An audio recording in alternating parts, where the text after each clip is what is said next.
சுசுவும் மாயத் தோட்டத்து ஸ்ட்ராபெர்ரிகளும் உண்மை பேசுதலின் உயர்வு. சுசுவின் வீட்டுத் தோட்டம் மிகவும் அழகாக காட்சியளிக்கிறது. சூரியன் சிரித்துக் கொண்டிருக்க பூக்கள் காற்றில் அசைந்தாடுகின்றன. தோட்டத்தின் நடுவில் ஒரு சிறிய செடியில் மிகவும் சிவப்பான பளபளக்கும் ஸ்ட்ராபெர்ரி பழங்கள் காய்த்திருக்கின்றன. சுசுவின் அம்மா குழந்தைகளை அழைத்து, குட்டீஸ், இந்த ஸ்ட்ராபெர்ரிகள் இரவு உணவிற்கு பிறகு நாம் அனைவரும் சேர்ந்து சாப்பிடுவதற்காக வளர்க்கப்பட்டவை. அதுவரை யாரும் இதை தொடக்கூடாது, சரியா என்று கூறுகிறார். குழந்தைகள் அனைவரும் சரி அம்மா என்று சொல்லிவிட்டு விளையாடச் செல்கிறார்கள். ஆனால் சுசுவுக்கு அந்த பழங்களை பார்த்ததும் நாவில் நீர் ஊறியது. ஒரே ஒரு பழம் சாப்பிட்டால் யாருக்கு தெரியப் போகிறது என்று நினைத்து ஒரு பழத்தை சாப்பிட்டான். அதன் சுவை அவனுக்கு மிகவும் பிடித்து போனது. ஆசையில் அவன் எல்லா பழங்களையும் சாப்பிட்டு முடித்து விட்டான்.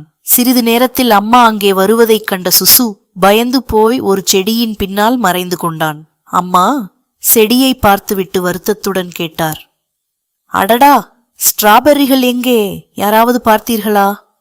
சுசு மெதுவாக வெளியே வந்து, அம்மா, அது ஒரு பெரிய நீல நிற பறவை வந்து எல்லா பழங்களையும் சாப்பிட்டு விட்டு பறந்து போய்விட்டது என்று பொய் சொன்னான்.